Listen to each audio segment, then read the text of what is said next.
In what can be perceived as softening of a non-military intervention policy in the Ukraine-Russia war, Israel has now offered to help Ukrainians develop air attack alerts for civilians. The latest help by Israel comes after Kyiv appealed for countermeasures against Iranian-made drones used by Russia. However, Ukraine has asked for systems that would shoot down the drones instead. But Israel's defense minister has asserted that Israel was firm on not supporting Kyiv with weapons.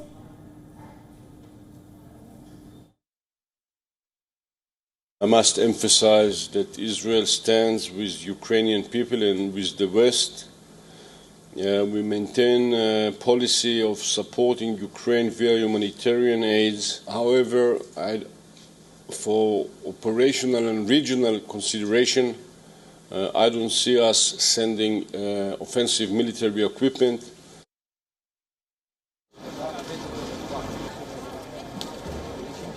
Now Israel has largely stayed on the sidelines since Russia's invasion of Ukraine began, as it does not want to damage its relationship with the Kremlin. While Israel has condemned the Russian invasion, it has refused multiple Ukrainian requests for weapons and has refrained from imposing strict economic sanctions on Russia.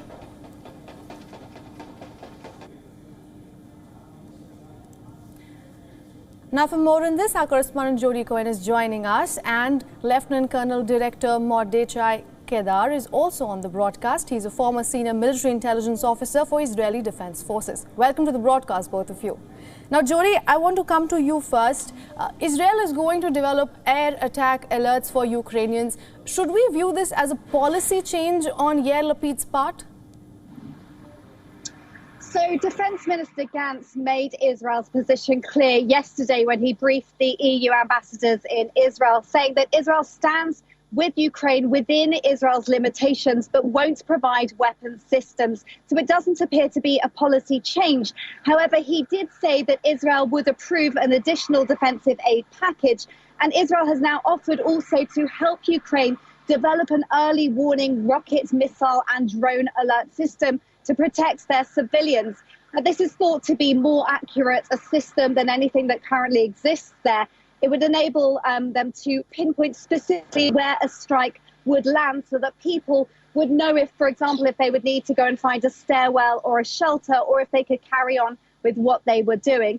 Gantz also suggested a need for greater international cooperation to build an intelligence coalition and for a credible military threat to stop Iran, including from supplying Russia with weapons. Despite this, after Gantz's statement, Ukraine sent an official letter requesting air defense support from Israel. And these calls today that are taking place between the defense ministers and between Yair Lapid and Ukraine's foreign minister, no doubt they'll discuss that request and also Gantz's statement, but it's not likely to change the outcome under the current circumstances.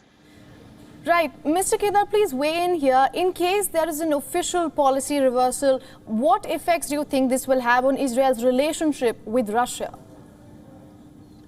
Well, it's not only with Russia, it's also with Iran. The thing is that what we see during the last, let's say, couple of weeks, that the ties between Russia and Iran are tightening.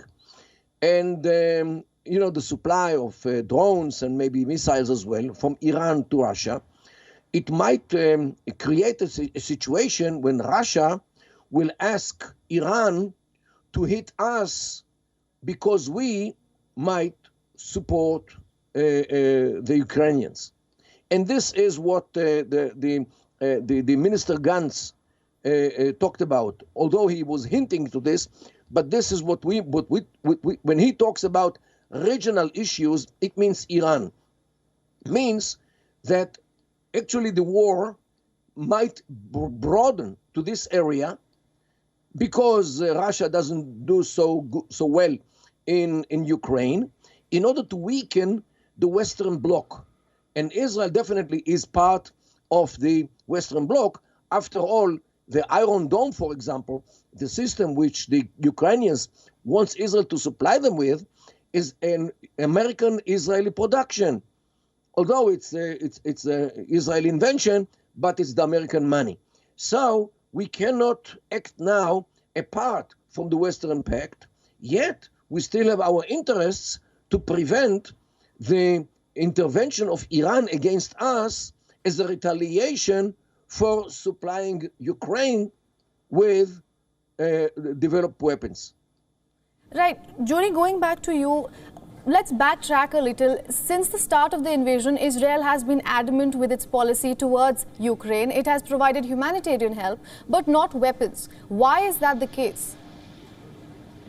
So there have been repeated calls from President Zelensky for Israel, and it should be noted as well for other countries too, to provide missile defense support to Ukraine. Zelensky also appears, from some of his statements, appears to understand Israel's situation. With Russia in control of Syrian airspace, Israel needs to coordinate with Russia in order to stop Iran and weapons from getting closer to Israel's border there. Former Russian President Medvedev has suggested that Israel providing weapon systems to Ukraine is Russia's red line. And also former Israeli Prime Minister Netanyahu has suggested that another concern is that Israel's weapon systems could end up in enemy hands if it is sent abroad, most notably to Ukraine. Also, another thing to bear in mind is that in Israel, in another week and a half, there's an election. Whoever the next prime minister is, whether it's Defense Minister Gantz, interim Prime Minister Lapid, or former Prime Minister Netanyahu, they've all made similar statements suggesting that they are in alignment on this issue. Mr. Kedar, I want to touch upon another point that you made earlier. Israel is treading on a very tight rope here. On one hand, it has condemned the Russian invasion, and at the same time, it doesn't want to impose any sanctions like the West. I want to ask you, how do you think that the West is perceiving this, some would call it, dodgy stance? Look, Israel's foreign policy vis-a-vis this question is actually some kind of compromise between the value system and the interests.